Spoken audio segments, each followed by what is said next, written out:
Everybody, I'm Lex. I'm Jordan at PDQ.com. Well, I don't know if you've been watching for the last couple of weeks. We've been doing monitoring network devices, servers, machines, using our PowerShell scanner.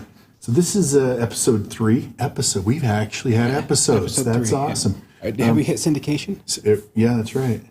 Season will be over after this, right? You can see them on YouTube later.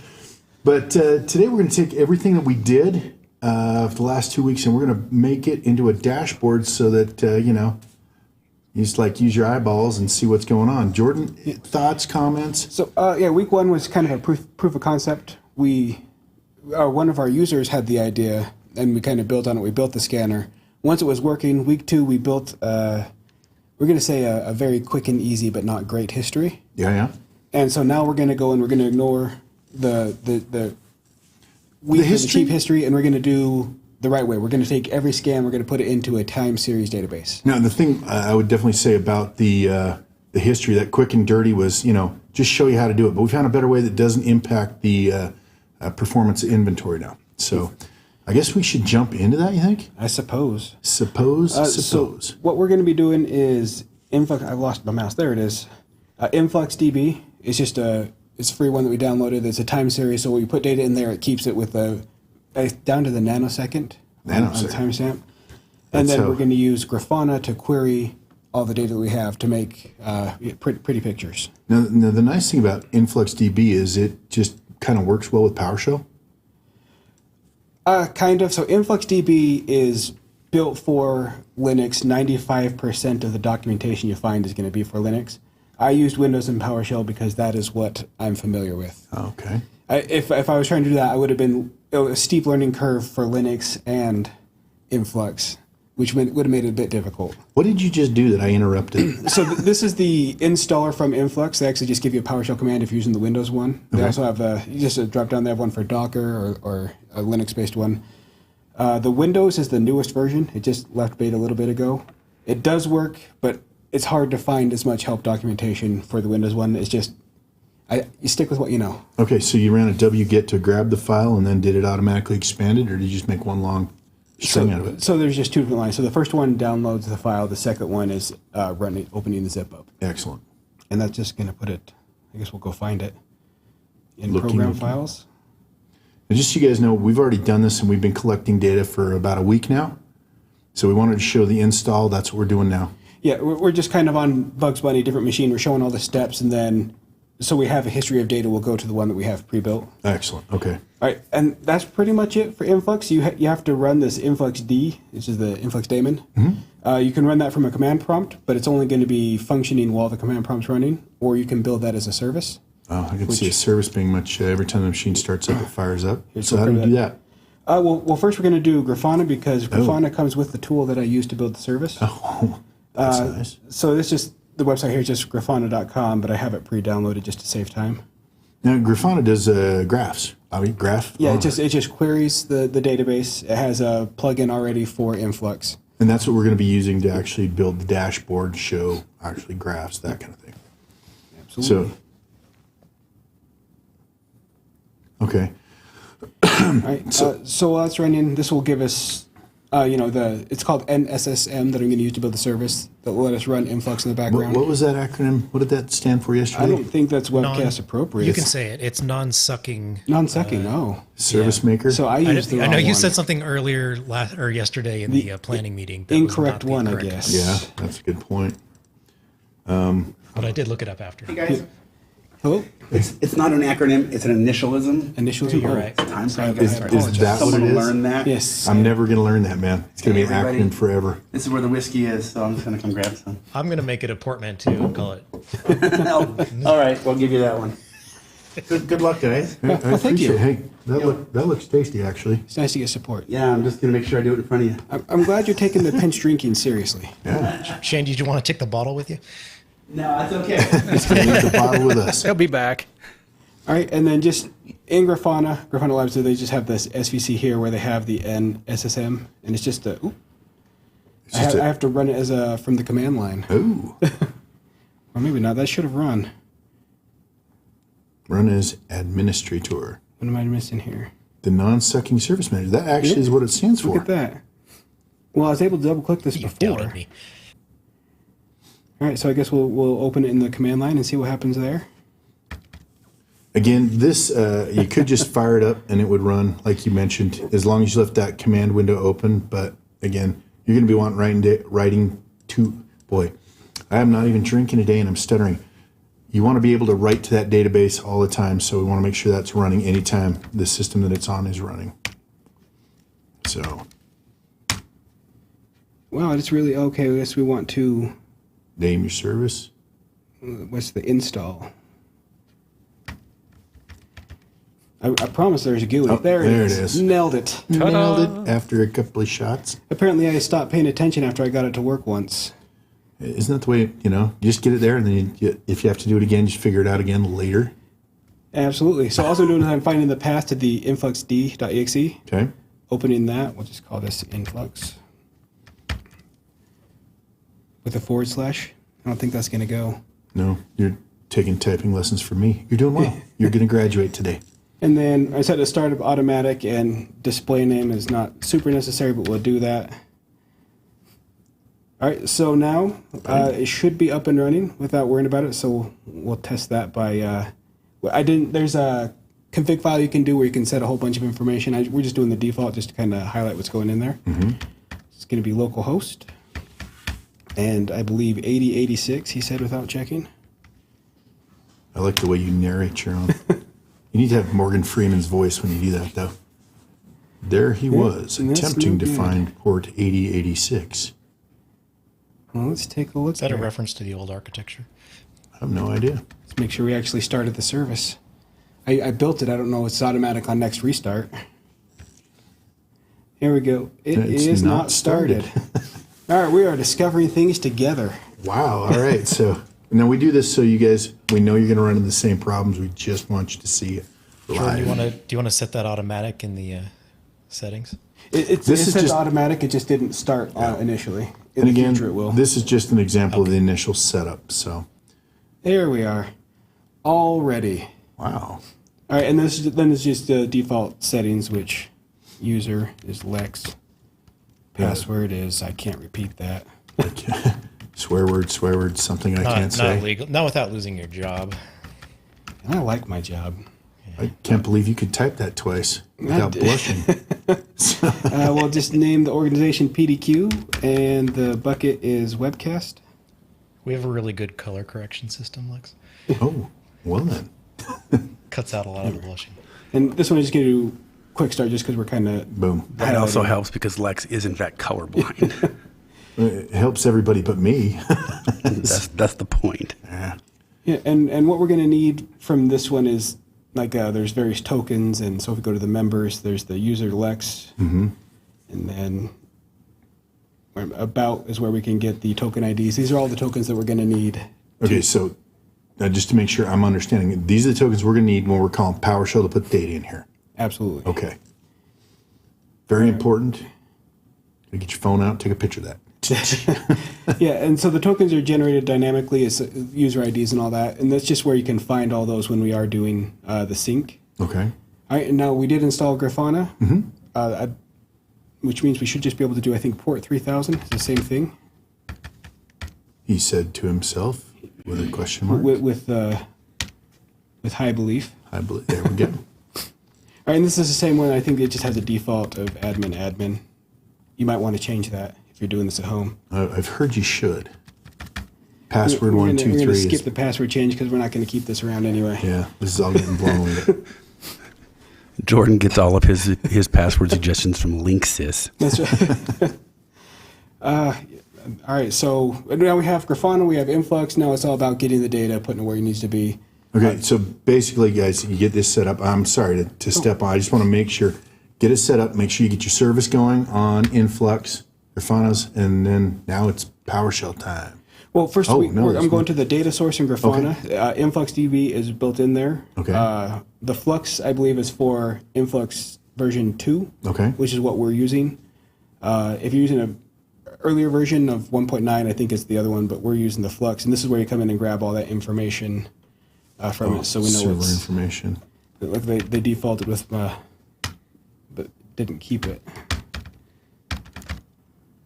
What was my port again? 8086. 8086. All right, and then this is where like the organization we knew was PDQ. From what I've seen, it is case sensitive. The default bucket is webcast. Now we have to go find the long token ID from Grafana, which I think I'd remember how to grab it by now. Probably under users, right? Or the bucket token, or which one are you looking for?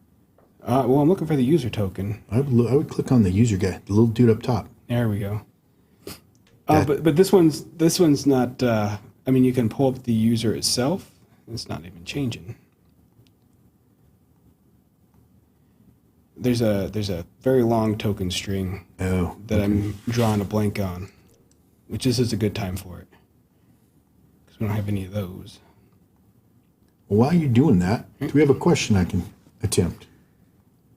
We have an unrelated question if you would like that. I can attempt. All right, let's give it an attempt.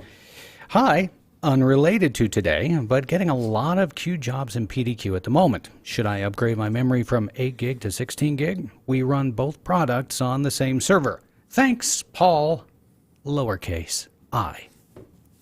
So a lot of queued jobs. So we're deploying, or we got scans running and they're queued. I mean, a lot of times it just depends on what you're installing, I'd imagine, your network. The places to look if you wanted to increase the number of deployments or the number of scans would be under Preferences. I think under Deployment and Deploy, and then under in Inventory would be under Preferences Scans. You could increase that to see if that's going to help you out.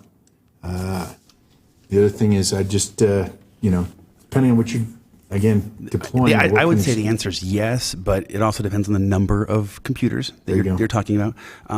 Where the memory on the server is really going to take effect is when it comes to the inventory scan, because deployment is going to push that out or pull depending on how you have that set. But inventory ultimately has to write all those records in. So, I mean, 8 to 16, I would say yes if you can do it regardless. But like Lex said, you're also going to want to pay attention to the number of concurrent scans as well as the number of the targets that will be worked, the targets in deploy. Don't go too high. We have some best practices listed for you, but the inventory is going to be the real hit if you have a lot of computers. Thank you, Shane. But the short answer is yes. Do it. You can do it. By all means. I like it. All right, so I had to expand out the menu. Under load data, there is a tokens. It just is defaulting to sources. So you expand that out. There's the tokens there. And then it's this string here, which I'm going to freehand type. I like that. No problem's ever going to happen there, right? All right, so wow, you did that well. Yeah, I'm quick typing. And so I did obviously 3 buckets found. That means it worked. So now Grafana can query Influx and get all the data. Now it's getting information from our product into it, and that's when we are using PowerShell. I'm not going to bother with it. So at this point, that's the setup, guys. We did that on Bugs Bunny. You can see how it go. And now we're going to take you to what we have been working on. And when I say we, Jordan has been working on it.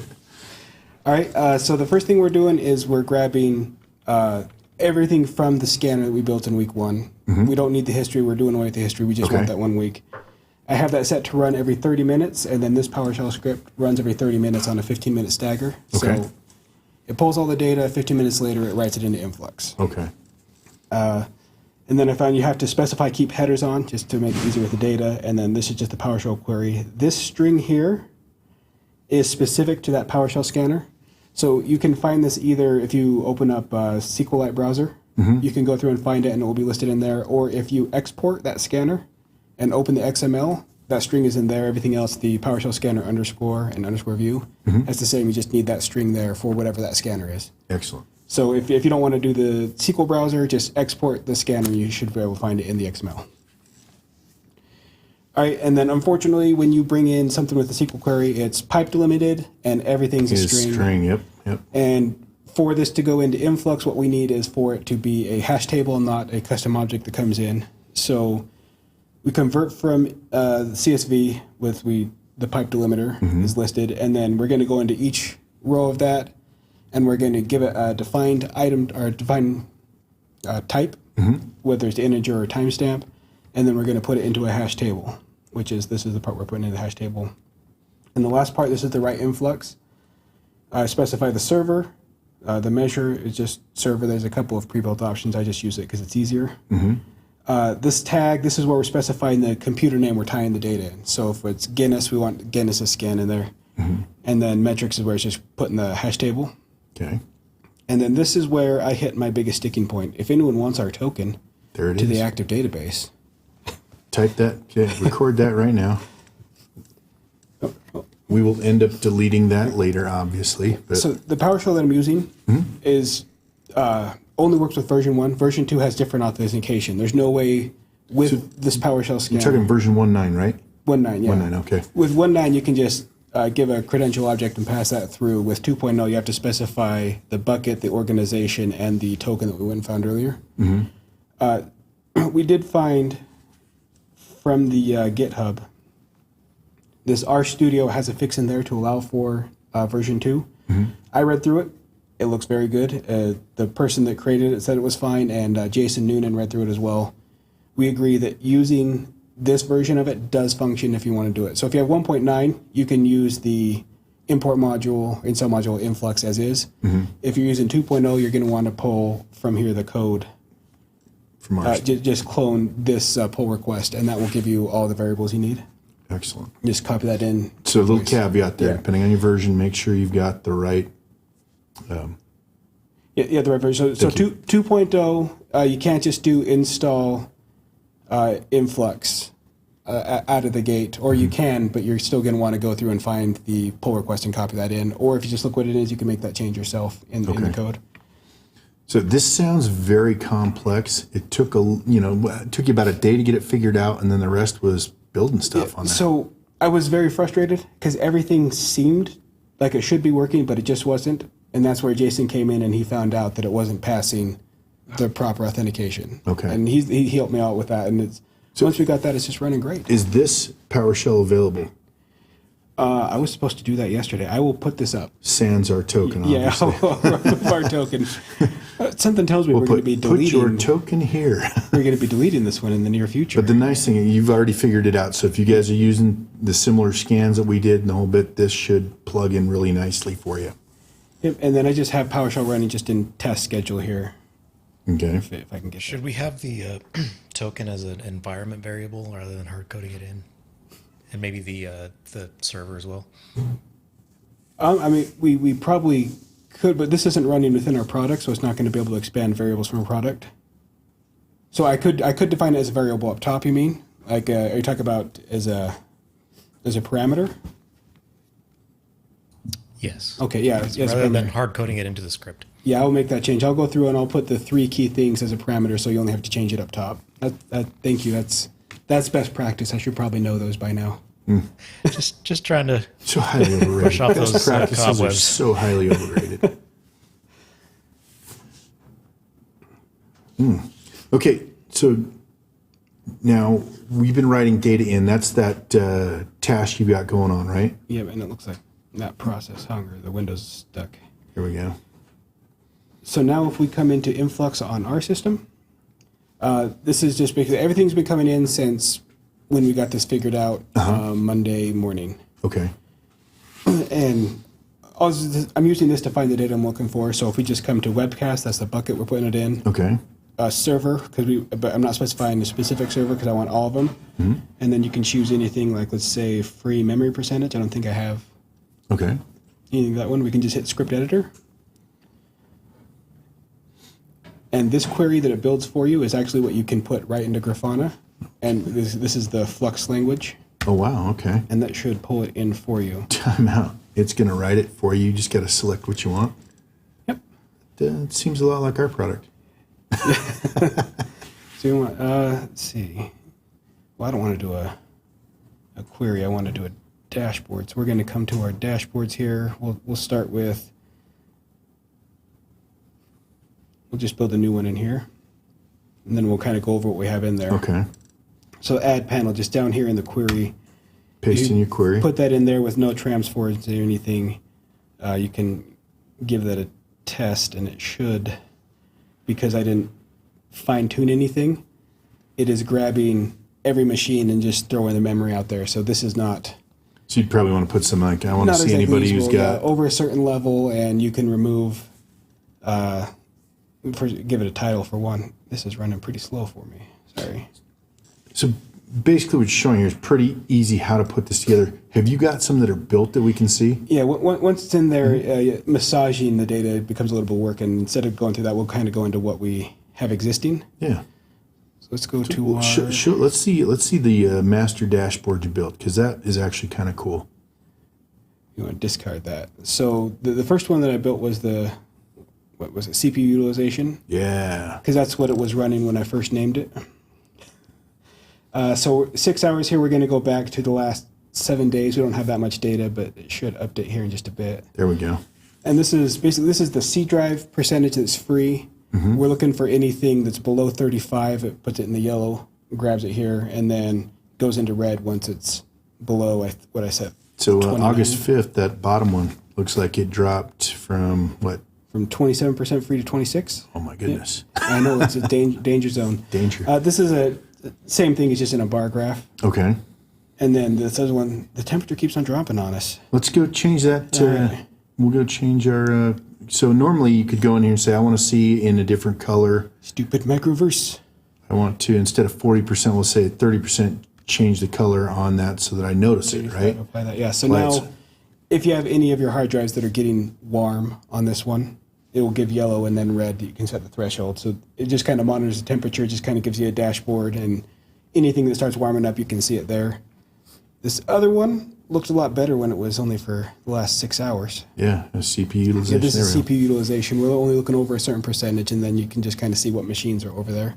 So just basically, you've seen some spikes. It looks like what machine's the purple one there? The purple one is Jimmy McGill. Jimmy McGill seems to be, a little more steady, I guess. Doing all right.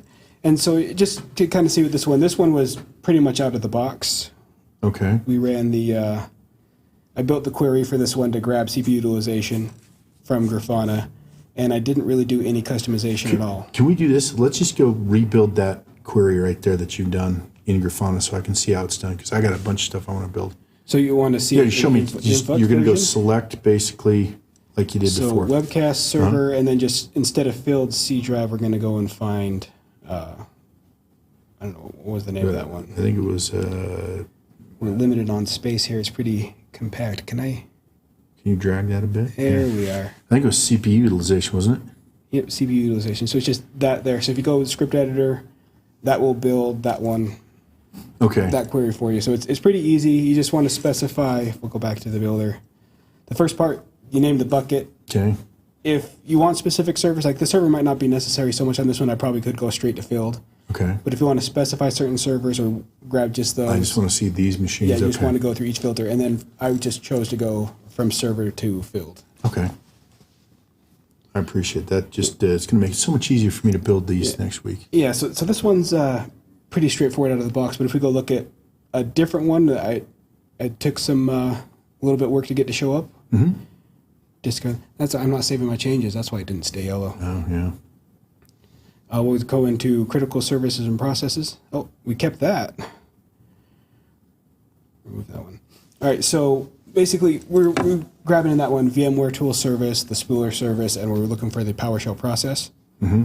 And so we have that. Basically, we're looking, if any of these are stopped, we're going to say these are critical. Okay. Then it will come in and it'll fill out this table with the service being stopped. So how'd you build that? You're going to show us. Yeah, absolutely. So in this one, it takes some transforms. So it comes in here, I have to reduce everything series to row. That kind of changes the data just a little bit so you can grab more of it. And then I'm filtering data to where the value equals stopped. Oh, okay. So it's just, that's all it is. So the series to row cuts out a lot of the unnecessary data, and then we're still only looking for stopped with the next transform. Okay. What did it look like before it was series to row? It actually doesn't pull anything because we changed it to table here instead of, so if we go to time series, it actually didn't populate the database at all with anything useful. Okay. Oh, so those are visualizations down the right side. So there's a lot of possibilities here of how you want to display your data. Yep. So yeah, this one I said is a table. There's one where you can set, if you have any transforms, you can't. Discard that. I don't want to keep that. You can set alerts if you don't have transforms, where if it hits a certain threshold, you can have it perform certain actions as well. Okay. All right, and then the other one, this PowerShell process, is a lot of the transforms are the same, the series to rows. That's if you're getting data that's not an integer, but it's a text. Okay. What am I thinking of? I'm forgetting my data types.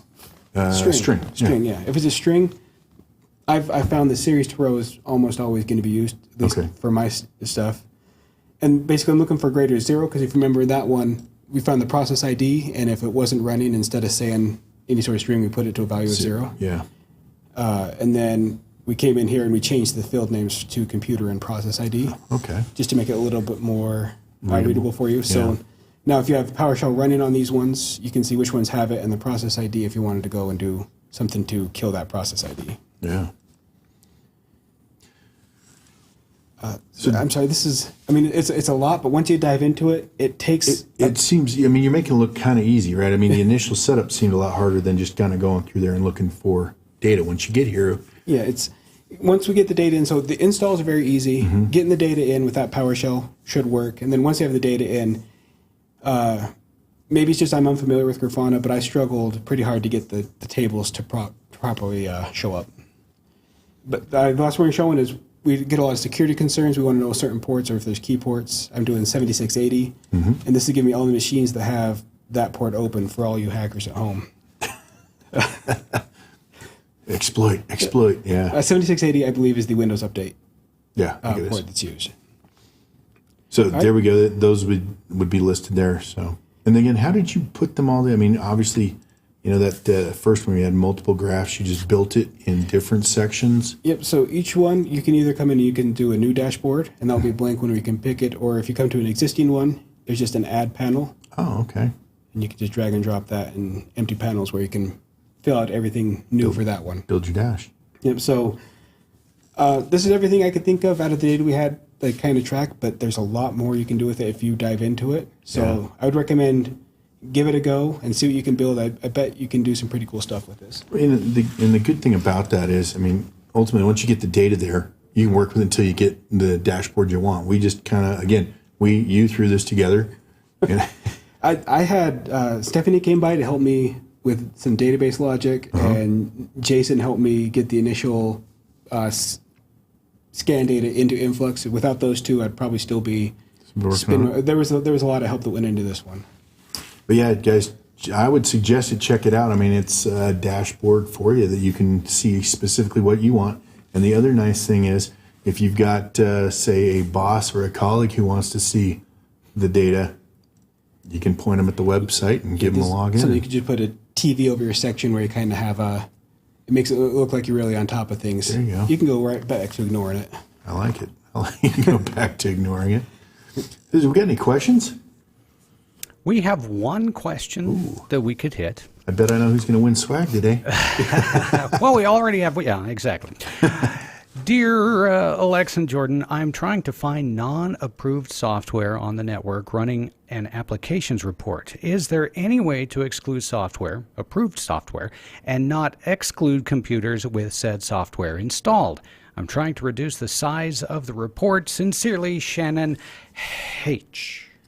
Yes, you can. We did a webcast on, it's basically we're using regular expressions. And what we did was we exported every bit of software out there. We used Notepad to actually parse through it and put a pipe in. And then we went through that software list and it removed anything that we didn't have on the approved list. So we made an approved list out of that. And then we used a does not match expression. And you should watch that. That will give you the exact report you want. It's a little bit of work up front, but... Yeah, it's going to be a little bit different. Where ours, we have an approved list, and we go to that. It looks like they have a list of software they're looking for that they don't want. Is that what it is? So the idea is the same. You're still going to create a variable. Each bit of software you're going to put in the variable separated by a pipe. And then with the report, you want to just basically do a not matches or does not match matches or does not match for that logic, and it will search for all that software. Yeah. I don't remember the name of that webcast, but I don't either. I'd look up regular expressions. I've done it a couple of different times. Advanced variables, yeah. Yeah, that's right. And we did put that in a variable. Well, And I love it. Yeah. You took what was cool and made it kind of sexy. I think that this is going to scratch an itch for a lot of people wanted from a product for a long time is a better way to visualize the data. Yeah. It takes a little bit of work up front, but once it's up and running, obviously I did all the default settings. You're probably going to want more security. That's why we're going to go and delete all this once it's done.